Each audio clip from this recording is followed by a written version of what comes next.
ಚಿಕ್ಕಮಗಳೂರು ಜಿಲ್ಲೆಯ ಚಾರ್ಮಾಡಿ ಘಾಟ್ನಲ್ಲಿ ಭಾರೀ ಪ್ರಮಾಣದಲ್ಲಿ ಕಾಡ್ಗಿಚ್ಚು ಕಂಡುಬಂದಿದೆ. ಕೊಟ್ಟಿಗೆಹಾರ ಸಮೀಪದ ಬಿದಿರು ತಳದ ಸಮೀಪ ಕಾಡ್ಗಿಚ್ಚು ಹೊತ್ತಿಕೊಂಡಿದ್ದು, ನೂರಾರು ಎಕರೆ ಅರಣ್ಯ ಪ್ರದೇಶದಲ್ಲಿ ಕಾಡ್ಗಿಚ್ಚು ಆವರಿಸಿದೆ. ಅರಣ್ಯ ಇಲಾಖೆ ಸಿಬ್ಬಂದಿ ಹಾಗೂ ಸ್ಥಳೀಯರು ಕಾಡ್ಗಿಚ್ಚು ನಂದಿಸೋದಕ್ಕೆ ಕಾರ್ಯಪ್ರವೃತ್ತರಾಗಿದ್ದಾರೆ. ಕಾಡ್ಗಿಚ್ಚಿಗೆ ಅಪಾರ ಪ್ರಮಾಣದ ಸಸ್ಯ ಸಂಪತ್ತು ಹಾನಿಯಾಗಿದೆ ಅಲ್ಲದೆ ಪ್ರಾಣಿ ಸಂಕುಲಕ್ಕೂ ಹಾನಿಯಾಗಿರುವ ಸಾಧ್ಯತೆಯಿದೆ. ಬಳ್ಳಾರಿಯ ಕೆಎಂಎಫ್ ಆಡಳಿತ ಕಚೇರಿಯ ಮುಂದೆ ನಿನ್ನೆ ಬೆಳಗಿನ ಜಾವ ವಾಮಾಚಾರ ಮಾಡಲಾಗಿದೆ. ಕಚೇರಿ ಮುಂದೆ 8 ನಿಂಬೆಹಣ್ಣು ಹಾಗೂ ಕುಂಬಳಕಾಯಿ ಕುಂಕುಮ ಹಾಕಿ ಮೊಳೆ ಹೊಡೆಯಲಾಗಿದೆ. ಸಣ್ಣ ಮಡಿಕೆಗೆ ದಾರ ಸುತ್ತಿ ತೆಂಗಿನಕಾಯಿ ಒಡೆದು ತಾಯ್ತದ ತಗಡು ಕಟ್ಟಿ ಗೊಂಬೆಯೊಂದನ್ನು ಇಟ್ಟು ವಾಮಾಚಾರ ಮಾಡಲಾಗಿದೆ. ಭಾರೀ ಬಿಗಿ ಭದ್ರತೆಯ ನಡುವೆ ಈ ವಾಮಾಚಾರ ಹೇಗೆ ನಡೆಯಿತು, ಯಾರು ಮಾಡಿದ್ದು ಅನ್ನೋದೇ ಯಕ್ಷ ಪ್ರಶ್ನೆಯಾಗಿದೆ. ಕೆಎಂಎಫ್ನ ಆಡಳಿತ ಮಂಡಳಿಯಲ್ಲಿ ಆಂತರಿಕ ಭಿನ್ನಾಭಿಪ್ರಾಯ ಇದ್ದವರು ಈ ಕಾರ್ಯ ಮಾಡಿರಬಹುದು ಅನ್ನೋ ಅನುಮಾನವನ್ನ ಸ್ಥಳೀಯರು ವ್ಯಕ್ತಪಡಿಸಿದ್ದಾರೆ. ಇನ್ನು ವಾಮಾಚಾರದ ವಸ್ತುಗಳನ್ನು ಅಲ್ಲಿಂದ ತೆರವು ಮಾಡಿದ ಸಿಬ್ಬಂದಿ ಎಲ್ಲವನ್ನ ಸುಟ್ಟು ಹಾಕಿದ್ದಾರೆ.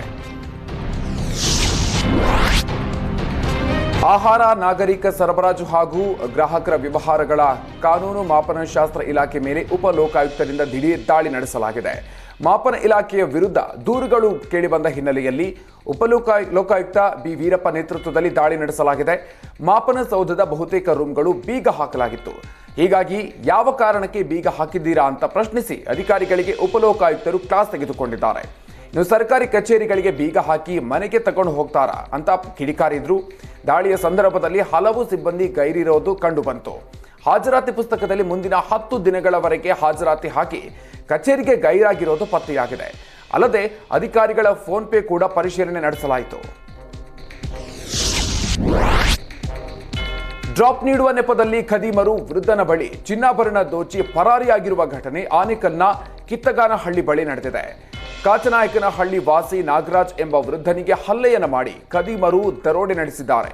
ತೋಟಕ್ಕೆ ಔಷಧಿ ತರಲು ವೃದ್ಧ ನಾಗರಾಜ್ ಚಂದಾಪುರಕ್ಕೆ ಹೊರಟಿದ್ದ ಸಂದರ್ಭದಲ್ಲಿ ಖದೀಮರು ಡ್ರಾಪ್ ನೀಡೋದಾಗಿ ಆಟೋ ಹತ್ತಿಸಿಕೊಂಡಿದ್ದಾರೆ. ಕಿತ್ತಗಾನಹಳ್ಳಿ ಬಳಿಯ ನಿರ್ಜನ ಪ್ರದೇಶಕ್ಕೆ ಕರ್ಕೊಂಡು ಹೋಗಿ ಸುತ್ತಿಗೆಯಿಂದ ಹಲ್ಲೆ ಮಾಡಿ 70 ಗ್ರಾಂ ಚಿನ್ನಾಭರಣವನ್ನು ಕದ್ದು ಎಸ್ಕೇಪ್ ಆಗಿದ್ದಾರೆ. ಸೂರ್ಯ ಸಿಟಿ ಪೊಲೀಸ್ ಠಾಣೆಯಲ್ಲಿ ಈ ಬಗ್ಗೆ ಪ್ರಕರಣ ದಾಖಲಿಸಿಕೊಳ್ಳಲಾಗಿದೆ.